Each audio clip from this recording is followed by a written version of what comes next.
Welcome to Saving America. This is your host, Dr. David D. Schein, clown editor from The Atlantic, accidentally on a text stream of Trump administration security folks.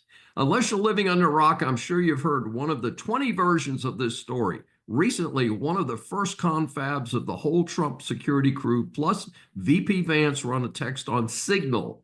The discussion involved getting ready to do something that the world has needed for years, to bomb the Houthi terrorists in Yemen into history. Somehow, Jeffrey Goldberg, editor of the fading magazine The Atlantic, got looped into the text stream. He made a big deal out of how it was horrible that someone without security clearance was somehow able to get into the text stream. I do not disagree with that simple point. I do note that I was introduced to The Atlantic in high school as a literary magazine. My regular audience will not be surprised that I was advanced English in high school. I also introduced to the New Yorker as a similar magazine. Well, that was a long time ago. Today, both are regarded as mere woke trash, having sold out long ago. Given the Dems have nothing but complaints, nothing positive, the Dem liars and fools show in D.C. went into hyperdrive. And as luck would have it, security updates were scheduled before Congress at this time. So SignalGate was born. There have been calls by the Dems for the resignation of Mike Waltz as the national security advisor. Trump intelligently said Waltz learned his lesson and let's move on. That is the correct answer. Lost in all this talking is the bombing of the Houthis, which was the subject of the test, was very successful. And I think this was the third or fourth consecutive night that they were leveling that part of Yemen to get rid of this scourge of the earth. Now, the security team that was on that call said there were no confidential details discussed before Goldberg. I take their word for that, but I would say that there was more discussed than I would like to have exposed to someone like Goldberg. Certainly, given Trump's public announcement of the planned bombing and other recent bombing runs, nothing stunning was discussed here. Goldberg, of course, didn't like being spanked, so he has exaggerated the level of detail he is privy to. I note that I'm unable to read specifically what he wrote since it's behind a paywall, and I surely won't give a penny to The Atlantic. As I've already said in prior webcasts, the Trump team is a credit to the United States. The worst person in his new administration leadership team is far better than the best member of the Biden-Harris administration. So no, I do not consider that the sky is falling. While unhappy, I am more unhappy with the ridiculous time-wasting show that has been brought about by the Dems. What nobody has said so far, why would the phone number of this clown Goldberg have been available to the security team to even invite him to this chat? I cannot imagine why his number was anywhere around. In fact, I believe this sounds like the famous leak from 2 years ago of the abortion decision at the Supreme Court. I want to know how Goldberg's phone number was even in the system. That should be the real question here. Here's my analysis on punishment. Hillary Clinton had a reported 65,000 emails sent from her home computer server. This was a massive and deliberate security violation. If you will imprison her for the rest of her life without parole, I will let you smack Mike Waltz's hand for an error during his first couple weeks on the job. FMCS fraud highlighted. The level of fraud and waste at the Federal Mediation and Conciliation Service is stunning and makes some of the early reports of waste by the federal government pale in comparison. The details indicate that employees openly admitted that they did nothing. Vast sums were spent on luxurious offices. I always thought this was an important operation in dealing with national union strikes, but apparently that was not true. This incredible disclosure by itself shows that the Dems protesting the DOGE cleanup operation are on the wrong side of history. Speaking as just one taxpayer, I want not only terminations, but I want investigations into possible criminal charges. Commies oppose the Department of Education closing. As a professional educator, some of my audience might be surprised that I support closing the Department of Education. Major protests are by the teachers' unions, not the overtaxed and underserved taxpayers. Note that. First, education is a responsibility of parents and local schools. Failed President Jimmy Carter created the department as a throwaway to the unions. Second, many reports have documented that American student levels are now near the bottom of all developed countries.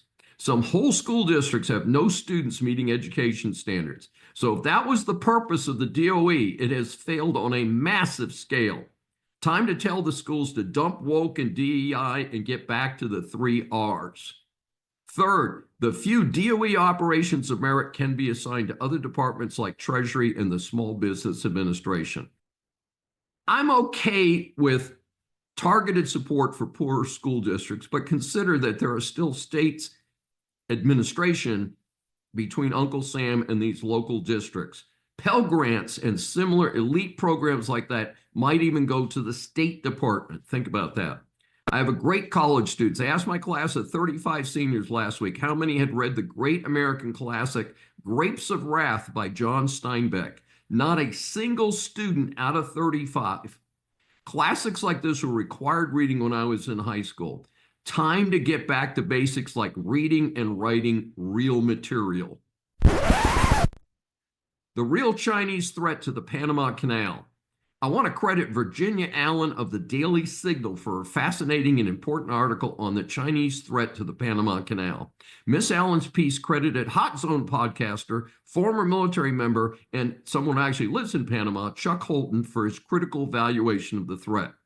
Recently, there's been a lot of publicity about China locating operations at each end of the Panama Canal, and this is how it presents a direct threat to American security. Remember that failed President Carter gave the canal away during his administration.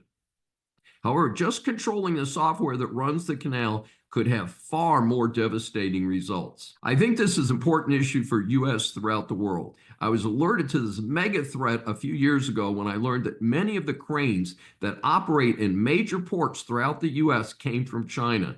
That includes the computerized operating systems.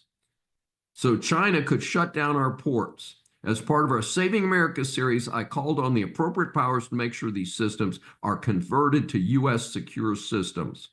Allen's article notes that on average, 36 to 38 ships traverse the canal each day, including U.S. Navy ships. Of the civilian ships, most are bound for U.S. ports, but not all are U.S. flagged vessels. A shutdown of the canal would have a major impact on U.S. shipping, including, importantly, the U.S. Navy. Texas Governor Abbott responds to Dem lawmakers' hateful remarks. The latest scumball Dem to gain publicity for stupidity is Texas Representative Jasmine Crockett.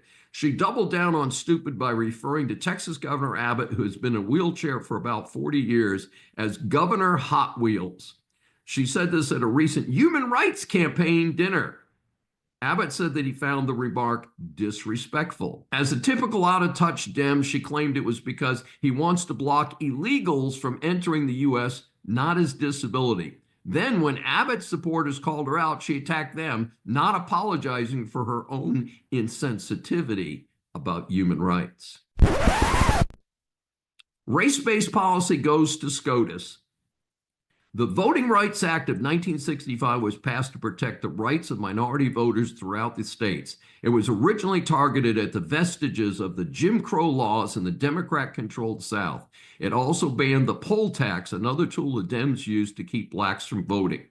However, not everything has been smooth. In an effort to provide more representation for minorities, states have gerrymandered many congressional districts to create black districts. These attempts have repeatedly been brought before the courts. In fact, I have a personal friend who was an expert who testified in such cases over the years. About 20 years ago, this backfired in the Houston area when a so-called black district was won by a white Democrat, not a black one. Currently, there is a battle brewing at the effort to create a second predominantly black district in Louisiana. That state is approximately 30% African American. Unbelievably, this is now before SCOTUS for the third time, this time to see if the creation of the second black district violated the Constitution's Equal Protection Clause for non-black voters. Given that this is overtly race-based, does it now violate the concept of equal protection? Given the diversity of modern society and the growth of minority representation in the Republican Party, it is time to stop showing this specific form of race preference.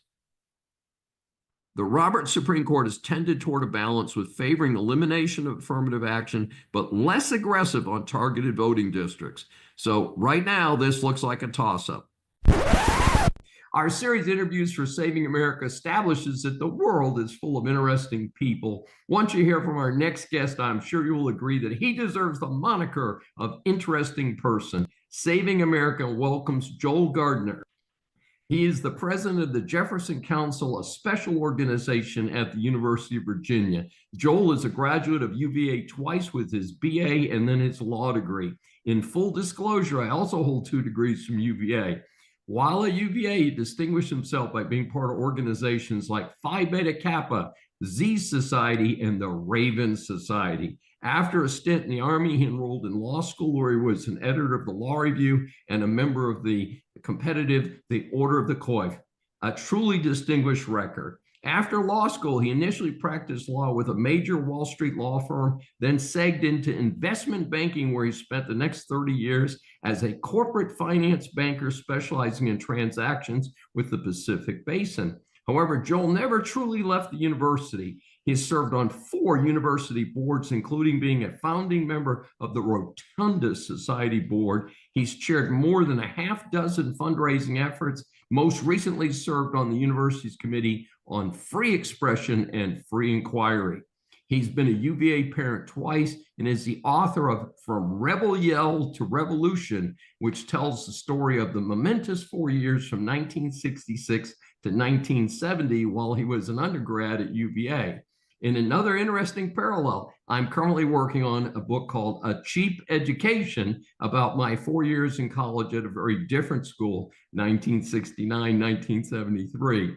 He's traveled around the country giving book talks to numerous UVA alumni clubs. He also published a number of articles dealing with UVA for the James G. Martin Center for Academic Renewal. Joel is actively involved in the creation of the Jefferson Council, served on its first executive committee, and he's now returned as new role as president of the Jefferson Council. Hey, we had to shorten his bio so we'd have time for the interview itself. We welcome Joel Gardner for his first appearance on Saving America. Thanks, David. Really great to meet you. Well, we're so looking forward to having you join us today. As you know, we ask our guests 3 broad questions. The first is, of all the universities in America, why would it be important to focus on free speech at the University of Virginia? Well, UVA is really a unique institution, and we can start off with the fact that it has its 2 founders, not only presidents of the United States and founding fathers, but also authors of 2 of the most revered documents in Western civilization. Thomas Jefferson, the author of the Declaration of Independence, and James Madison, the author of the Bill of Rights and the First Amendment. And because of that incredible, unique situation, I think most UVA graduates over the years has looked back to those 2 founders as people to emulate. Current history has reversed some of that, as these 2 incredible minds have been judged by the mores of current society rather than the time they lived. But when Jefferson founded the university, and he was the main founder, it was his child, one of the things he said, at this institution, we will not be afraid to follow the truth wherever it may lead. And that is something that was always part and parcel, I think, of our education at UVA. And the other unique aspects of the university, like its grounds, which they call it instead of the campus. That's right. Designed by Jefferson and are the only UNESCO World Heritage Site in North America. Things like that bind us. And UVA has always had a very, very strong feeling of camaraderie amongst its students and a very, very strong cultural bond amongst the students. That cultural bond has been, in my opinion, shredded over the past decade. And we can get into that. But the First Yes. Amendment is key. And the Jeffersonian legacy of civil debate is part and parcel of UVA. So I think we are a unique institution, and our legacy is freedom of expression. I don't think there's any other university that can match that. Absolutely. And so what has happened to free speech on so many university campuses, including UVA? Why is it so critical to turn that around now, to face it right now? I think it's not difficult to pinpoint it. And it really all comes back to the politicization of our college campuses. I mean, for I think most of the history of higher education, the foremost purpose was education, starting probably more than a decade ago. And it started well before, but it really picked up speed in the mid-2000s and really became the most important part of the academia after around 2010 was indoctrination. And it was indoctrination in a social justice policies and an agenda. And I think people now will put a term on it, and it really was the DEI movement, diversity, equity, and inclusion. I wrote an article about it 3 or 4 years ago. It's been in the press a lot recently. I think I called that out a lot earlier. I wasn't the first one. There's a brilliant article by the former dean of the Yale Law School, Dean Kronman, called The Downsides of Diversity. It was published in the Wall Street Journal.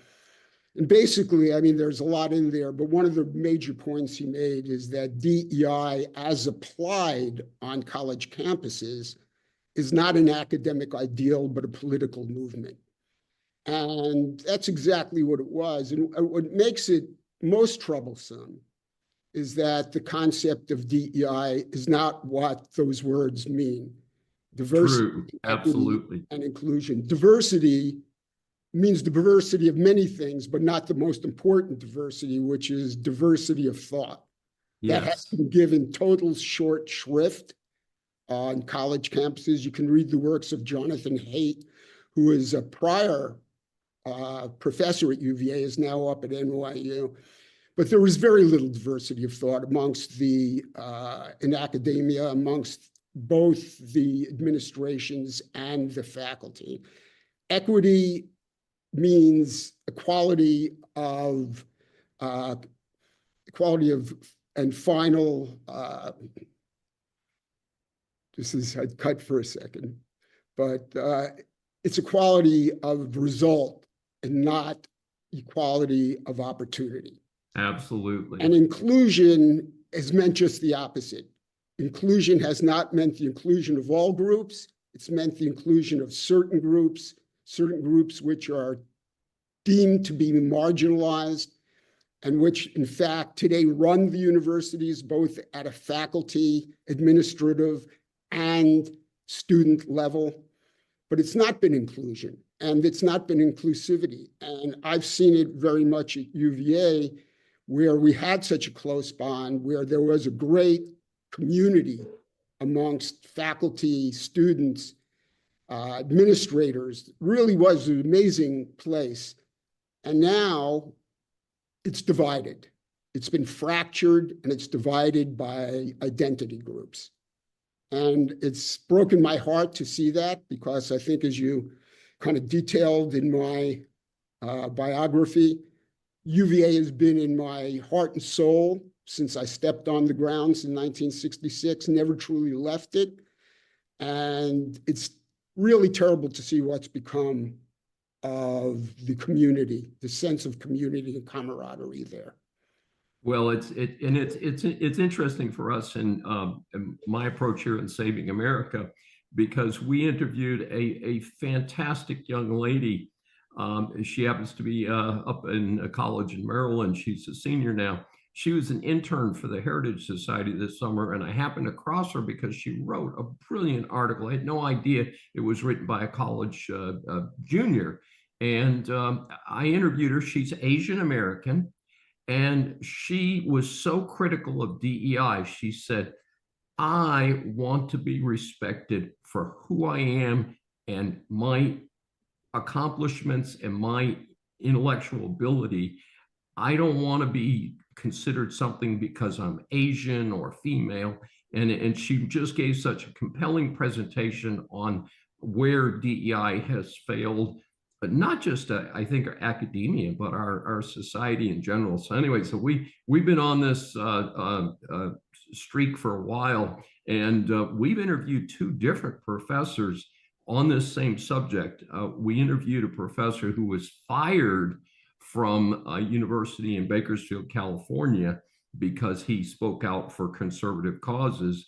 And before he was fired, by the way, I got a chance to go out and speak on that campus. So I thought that was kind of interesting. And then I just interviewed Amy Wax, who you may have crossed her name. It's so interesting because I'm a Penn alum, and she was incredibly penalized. If she didn't have tenure, she'd be out on the street. But they have done some rather incredible things to her for being critical of DEI while being a professor at Penn. So it is interesting to see how things are going. FBI agent arrested at the airport trying to leave the USA. I like it when the good guys win. In this case, somehow it's fitting that an anti-Trump FBI agent, Jonathan Boomer, got arrested at New York's JFK airport as he tried to skip out of the USA. He has been charged with leaking confidential information. Reportedly, he copied and released over 100 confidential files. He was not in custody since he was out on $100,000 bail. Glad someone was paying attention and caught him before he could leave the U.S. More climate change hypocrisy. This was inspired by a report by the BBC. So the short version is that in November, there is going to be a huge world climate change summit called COP30. It will be held in the Brazilian city of Belém. This is a historic city in northern Brazil that is considered the gateway to the Amazon. It has a population of about 1.3 million, with about 2.5 million in the metro area. Incredibly, it is projected as many as 50,000 people would attend this summit in this Brazilian city. So they are demolishing a swath of the Amazon rainforest to build a 4-lane highway. This could impact tens of thousands of acres, according to the BBC report. As is often asked by us realists, is this a sensible way to even review the issue of climate change? The rainforest does absorb carbon for the world, of course, but I don't think 4-lane highways do the same trick. The continued failure of the bureaucratic state is documented by the rising cost of Obamacare. Folks, these are some really scary numbers. I note that during the first 2 years of the Trump administration, this fraud on the people should have been repealed, but it wasn't. It was a failure of the GOP that this act still exists. The federal subsidies are, of course, out of control as expected. The Congressional Budget Office, which is supposedly neutral, estimated in its revised 10-year budget forecast that these subsidies would cost $1.3 trillion over the next decade. And expansion of Medicare will cost another incredible $1.4 trillion. Folks, we're already broke. Where is this money going to come from? Don't use blue mailboxes. More signs of a degraded society and failures by the United States Postal Service. This one was prompted by a report by Dave Basner regarding a USPS press release actually telling hundreds of millions of USPS customers to avoid using the official blue mailboxes. There were over 130,000 blue mailboxes across the country. Now, the abject failures at the USPS have issued a warning to Americans who plan to use the collection boxes that they might not be safe to use. As an American who had 2 mail checks stolen in the last 18 months, I am certainly sensitive to the cumulative failures of the Postal Service. The Postal Service explains that the boxes are attractive to thieves hoping to steal checks or identities, especially at specific times and on specific days. Quoting, "The biggest variable enticing these criminals to steal are customers depositing mail into the blue collection boxes after the last collection of the day or during Sundays and federal holidays. The Postal Service has some advice. If customers simply use retail service or inside wall drops to send their U.S. mail instead of depositing it to sit outside overnight or through the weekend, blue collection boxes would not be as enticing after business hours to mail thieves for identity theft and check washing schemes." And again, I've just been a victim of both. Adding, "The most secure way to send mail is through local post office retail counter. If that's not feasible, the next safest way is to use the inside collection slots that deposit mail directly into the post office." Hey, how about something called Zelle? Yeah, folks, I am doing everything I can not to mail checks at all in light of what's happened to me over the last 18 months. Hey, Postal Management, how about providing video security and alarms on those blue boxes? How about aggressive prosecution of criminals and mandatory prison sentences of 5 years or more for each incident? How about doing your jobs more efficiently? My article from summer 2023 in the American Thinker titled "End the Postal Service Con Job" might steer things in the right direction. No sympathy for the Postal Service. They need to do a better job and a more economical, better job. 7-Eleven to close 444 North American stores. This is Dr. David D. Schein for Saving America with a special report. And this is a perverse bit of bad news. While closing stores, which means laying off workers, is never a positive, there is more to this story. First, here is the headline: 444 underperforming 7-Eleven stores will close. 7-Eleven and the other major national convenience store chains, Circle K, dominate the C-store market, as it is called. 7-Eleven has 13,000 stores in the USA and Canada and is owned by a Japanese company. That company operates 4,500 stores in 19 countries and territories. I discovered some surprising details when one drills down into the story. The company reported that inflation and a drop in same-store sales was the trigger for this business decision. It also noted that it is more expensive today to operate stores, and I think we could all have figured that one out. Basically, the lower and middle income people, the ones who shop at the 7-Elevens, have less money to spend. This is impacting the store sales. More interesting, the 6-decade movement to eliminate smoking due to its health risks is having a major impact on the convenience stores. 7-Eleven specifically highlighted the declining tobacco sales. Tobacco use has fallen 26% compared just to 2019. The company provided that information. Cigarettes make up 21.5% of total convenience store sales in 2023, so still a significant piece in that market. Convenience stores are a major source for all of the tobacco products, accounting for about 70% of their total sales overall. Part of this may be due to the much reduced sales, if not completely dropping sales of cigarettes by other types of stores, meaning that people are being pushed into the C-store market because they cannot buy cigarettes in grocery stores and some other stores that have stopped carrying them altogether. And what the 7-Eleven does say is they are going to replace that by trying to have more of their store branded products. And of course, virtually all of us know about the famous Slurpee, the 7-Eleven branded drink product. This announcement ties in with many other retailers either reducing the number of stores or filing for bankruptcy. Data for this piece was obtained from multiple sources, including Reuters News. Business students, business persons, or consumers, business law impacts much of what you do. This segment is designed to help you get past the headlines on key stories. DHS asked the Supreme Court to uphold cancellation of a visa over a sham marriage. In an unusual report covered by the Epoch Times, the Department of Homeland Security, DHS, has asked the U.S. Supreme Court to confirm the cancellation of a visa based on a sham marriage. In the United States, one of the more direct ways to gain legal status in the U.S. is, of course, to marry a U.S. citizen. The facts are a bit complicated. DHS rescinded the immigrant visa of non-citizen Ayaya Hamaya. He is married to Amina Bonafara, who is a U.S. citizen.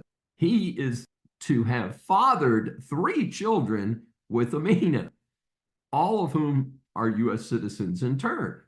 The rub is that the DHS determined that Hamaya has attempted to pass off his prior marriage as legit in order to obtain a green card. Aha. However, that marriage was apparently not legit. Therefore, he was found to have engaged in fraud. This caused a domino effect of the current marriage to Buafara being deemed fraudulent. As a consequence, his visa, which had been approved by DHS, has now been revoked. The legal aspect behind this is interesting. DHS took the position that its ruling is discretionary, which means that it cannot be challenged in court. There is a split of authorities of the federal courts of appeal on whether discretionary decisions like this can be reviewed by the courts. So far, the U.S. District Court and then the 11th Circuit Court of Appeals have both ruled in favor of DHS. So the wife, or mother, if you will, has appealed to SCOTUS, where the case will be presented for the October docket. Now, keep in mind, SCOTUS hears very few of the many cases presented to it. However, the fact that there is a split of the circuit courts means that the High Court will probably hear it. However, the justices could also make a quick ruling upholding the prior 2 federal courts and not having a hearing. Frankly, as much as I hate people violating the law, I do not like to hear 3 children being denied a father, since he would be here illegally and therefore likely deported if DHS's determination is upheld. I wonder if there's an alternative punishment for this person. That is, if this man is otherwise a law-abiding citizen in more than a decade that he's been in the United States. Watch for ruling in this case. Social Security distributed almost $72 billion in improper payments, according to the agency's Office of Inspector General, that is OIG. The OIG said that the Social Security Administration made nearly $72 billion worth of improper payments over a period of 7 years, with almost a third yet to be recovered. This comes at a time when the national debt is at a record level, and it is projected that Social Security itself will run out of money by around 2030. The OIG stated SSA issues over $1 trillion in benefit payments annually. Even the slightest error in the overall payment process can result in billions of dollars in improper payments. From fiscal year 2015 through 2022, SSA paid almost $8.6 trillion in benefits and made approximately $71.8 billion, or 0.84%, in improper payments, most of which, of course, were overpayments. The agency still had outstanding, get this, folks, $23 billion in uncollected overpayments at the end of fiscal year 2023. The OIG claims that SSA has taken actions to remedy the situation. I certainly hope so. Assistant Inspector General for Audit Michelle L. Anderson added that without better access to data, increased automation, systems modernization, and policy or legislative changes, improper payments will continue to be a major challenge for SSA into the future. That's certainly not comforting. As a taxpayer, including paying thousands of dollars a year into Social Security, I find this statement troubling. The SSA does claim that it is developing an information exchange to access wage data from payroll data processors to reduce payment errors. And the agency initiated a review of its overpayment procedures, systems, and communications to identify areas where improvements can be made.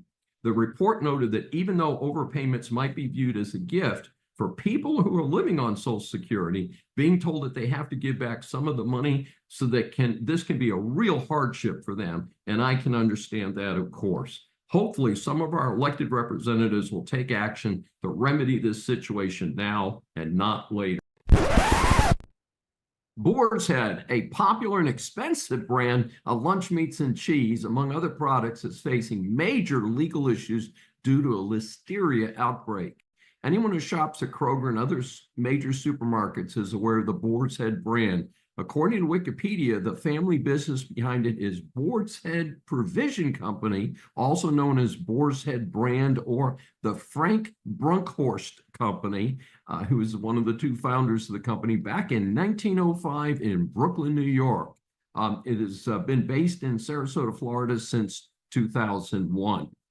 Per the U.S. Department of Agriculture, the company recalled 7 million pounds of deli meats after a liverwurst sample collected in Maryland tested positive for listeria. This is a disease-causing bacteria.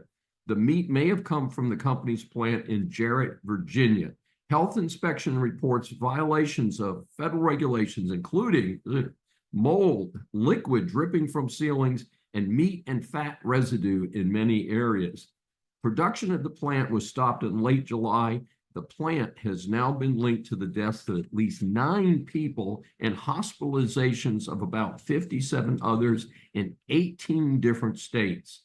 A class action lawsuit was filed in the United States District Court for the Eastern District of New York in early August. The lawsuit alleges that Boar's Head improperly, deceptively, and misleadingly labeled and marketed its products.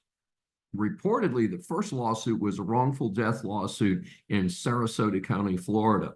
At least one other lawsuit is reported in Minnesota, likely to be more. Now, various cases can be filed in each of the states where deaths or illnesses occur. However, it is likely that there may be an agreement to consolidate the cases into one court, since the evidence is likely to be similar in these cases. In any event, this could be very, very costly for this company. It is too soon to tell if bankruptcy may be required. I mention that due to the fact that even though this is a billion-dollar company in revenue, the problem has substantial claim potential. The Boar's Head case reminds me of Bluebell ice cream, the very popular Texas ice cream brand. In 2015, a listeria outbreak was reported. The resulting shutdown and recall was devastating to the company. Further, criminal charges resulted in that case, since it was alleged that Bluebell's head had hidden some of the problems after they were discovered. 10 people were sickened and 3 died in that case. Some of the civil claims are still pending, but the criminal cases have been resolved with the payment of millions of dollars in fines. The EU scores a $14.3 billion court win against Apple, along with a multi-billion-dollar award against Google. And what has become a common headline over the last 10 years or so, the European Union seems to like to go after successful American technology companies. For instance, there have been substantial antitrust rulings against Microsoft in the past by the EU. According to a report carried by Newsmax, the EU's top court made 2 major rulings separately involving Apple and Google. The European Court of Justice ruled that Apple must pay 13 billion euros, which is equivalent to $14.3 billion. And that's in back taxes to Ireland. This related to a heavy discount on the taxes provided by Ireland back in 2016. Under the EU's calculation, Ireland allowed Apple to pay a tax rate of 1% of its European profits, and then it dropped it to 0.005% by 2014. This ruling was a rare win for the EU, which has faced problems defending its tax enforcement moves in recent years. It lost previous cases against Amazon and Starbucks.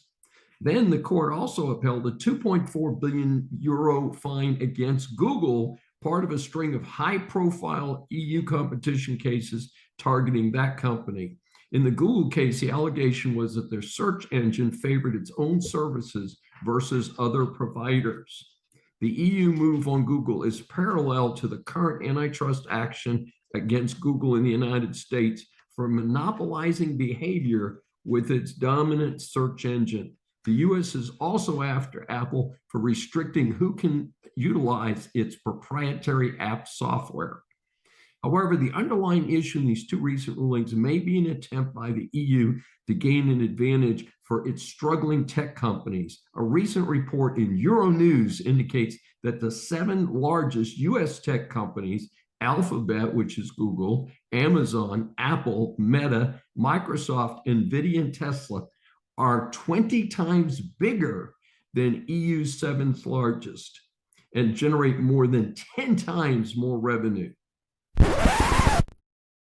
So our third question is, what is the purpose of the Jefferson Council and how has its work to date improved the matter of free speech at UVA, and what more needs to be done in this regard? Okay. Jefferson Council was formed over 3 years ago by a group of alumni who saw what was going on at the university and was very concerned. I think anybody who was focused on life at the university and had an interest, whether you were an alum or a faculty member or a parent, I could see that there was what I would call a free speech suppression. And this, it wasn't suppression by fiat, it was suppression de facto. And that suppression was if you did not agree with the agenda that was being propagated virtually on a daily basis on the grounds, you were going to be marginalized and you were going to be attacked on social media, and students were afraid to speak up in class.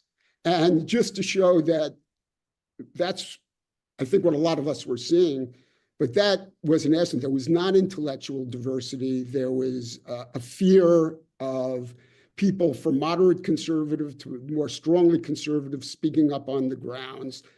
And the group saw that, as well as attacks on our founder, Thomas Jefferson, who's known as Mr. Jefferson in Charlottesville and on the grounds. But, you know, we all recognize he, like no other human, was a perfect human being, that his contributions, not only to our university, but to our nation and Western civilization, far exceeded, you know, his, what in today's world is considered, you know, and should be considered to be failings in terms of the social contract. But it wasn't in his day. And as I said, you know, his contributions far surpassed that. And he was revered on grounds. And I think a lot of the attacks on the Jeffersonian legacy, not only him as a person, but his, what I'd mentioned before, his mandate that the truth be followed, no matter where it may lead. That just wasn't the case anymore. The truth wasn't being followed, the agenda was being followed. And so these alumni got together. We had a number of pillars. I mean, free expression and diversity of thought was one. The Jeffersonian legacy was another. The integrity of the Jefferson grounds was another, which is, of course, distinct to UVA. And the fourth was our honor system, which was a revered part of tens of thousands of UVA graduates for over a century, and which was in the process and has continued to be eviscerated to an extent that it's barely recognizable to what it was. But I think if you asked what most students remember from their time at UVA, it was the concept of honor and the importance of being an honorable person, more important than wealth, more important than success, was being a person of honor and integrity. And that was imbued in us back then. And it was not even slowly, it was quickly being frittered away. So that was another one of our mandates. But those were sort of the founding principles. As time went on, we grew in numbers. We've got over 3,000 members today, people concerned about the university. And I think we've played an amazing role in helping to foster intellectual diversity and freedom of speech. And we've done that in a number of ways. First, we brought many speakers, well-known speakers, moderate, conservative speakers on grounds. We had Vice President Pence. We had George Will. We've had academic speakers like Heather McDonald. And I think we brought people to the grounds that never would have been here if it wasn't for us. Secondly, and I think very, very importantly, is we have focused granularly on events on the grounds and have shined the light of day on them and have educated the university community to how freedom of expression and fairness to all students has been abused. And I think that would have gone uncommented on if we hadn't been out there willing to hear from students and faculty members about what was going on. They felt comfortable speaking to us, and we brought that to the public. And I think that's had a lot of consequence. I can tell you the formation of the Free Speech Committee that I served on was very much in response to some of the writings I did to the public. At that time, interestingly, I had also said the university should adopt the Calvin Committee principles on the university not taking institutional views on political and social matters. That was deep-sixed by the powers that be at the time. And now just recently, they suddenly discovered how important that is, not to be commenting on public affairs because they came under quite a lot of scrutiny and bad publicity. Yes. But I think perhaps those were two ways in which I think we have fostered trying to have a level playing field for the free expression on grounds, is that we've had the back of individual students, student groups, and faculty, and I think have given them the courage and the comfort for them to come out and speak, knowing we are there to back them up, when before, in many ways, they would have been criticized and in certain ways had, because it's true, had actions taken against them. I mean, there's certain individual students in the stories. I mean, I could go on for the next half hour talking about how individual students have been mistreated in abominable ways by the administration in that regard. And it's important for people to know, because any parent that would learn of some of that stuff, and most alumni that would learn of that, would be horrified. And I think part of the problem is that most alumni are not aware of what is going on. The administration tells its story. They tell a wonderful story. They have multi-million-dollar PR departments behind them. And most people hear certain things that come out in the university official statements and take that as fact and don't understand that what's going on. And just as it happens today, I think it was last night or very recently on the Joe Scarborough show, and he's not a particularly conservative commentator. His daughter goes to UVA. And he came out with a comment saying how terrible that his daughter came home and basically said that if you come out and speak openly against what is the common agenda there, the common adopted thought, that you're marginalized, you're attacked, and as a result, students just basically sit in class and are afraid to speak up. That just came out. You can find that online. But that's the truth, and people don't understand it. It's denied by the administration, because if you believe what they say and the positions they take, you'd never know it. But they talk the talk and they don't walk the walk, which is why an organization like the Jefferson Council is so important, not only to the University of Virginia, it's important to universities across the country. And now there are many, many groups similar to UVA. There's a group called AFSA, which I think now is 26, 27 similar groups to the Jefferson Council around the country, we were one of the founding members, 5 or 6 founding members, and they're around the country. But it is a problem. I mean, this is a definite problem, not only at universities, this is K through 12. If you go, yes, absolutely. Their indoctrination has replaced education as the ground stone of education. And it's killing us, and it's really been so difficult. I'm university professor, as I think you know, and I have seen a dramatic decline in the quality of our students coming into our colleges, and we have lost the focus in K through 12 of very basic skills is reading, writing, and arithmetic. And I know it sounds so, 18th century to talk about the 3 R's, but I've got a student who's a sophomore in college, supposed to write a paper on philosophy. It came by one of the committees I serve on, and he didn't know how to write a paper, did not know how to write a research paper. And this is someone who's in a private college where I teach. And it's like, what happened? What are we doing over there? These should not be political inculcation centers.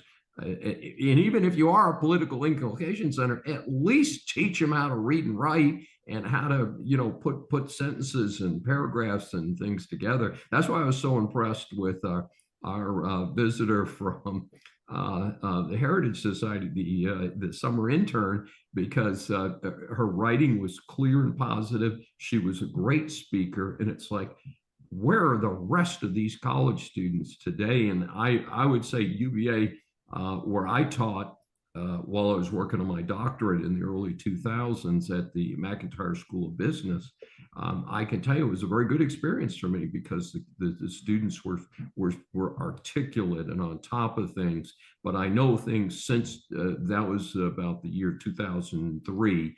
I know things have declined since then on the campus because of this extreme pressure towards DEI. Well, Dave, it's not only that, it's not only the failure to inculcate the basics into our students, like being able to write in a manner in which people can understand, put more than 2 or 3 sentences together. They don't teach history anymore. I mean, there was a history requirement when I was an undergrad. There's no history requirement. A lot of people graduate having no knowledge of our own American system, of our own American history. Forget about world history or Western civilization is now a horrible concept, to many of the people with the agenda. I mean, it's just terrible. I mean, the fact that I'm the son of an immigrant who escaped the czar at the turn of the last century, came over here, grew up in extreme poverty on the Lower East Side. I mean, to live in a society that has created more freedom and more wealth than any society in the history of the world is a blessing. And it's something that every student should understand. Without this country, without America, without our history, without our traditions, without our freedoms, there are tens of millions of people who would have suffered horrible existences. Hundreds of millions, probably. Yes, I think hundreds of millions is very safe, and we've developed so much. And Joel, we could do this for hours, of course, but why don't we conclude with how can our audience get more information about you and about the work of the Jefferson Council? I think they could, if they really want to know about me, they could read my book because they'll know more than they ever need to. But that book really is a commentary on the other period in our recent history, which was somewhat similar to what is going on today. It was during the Vietnam War. Yes. when our society was first coming under attack and where the norms were totally under siege.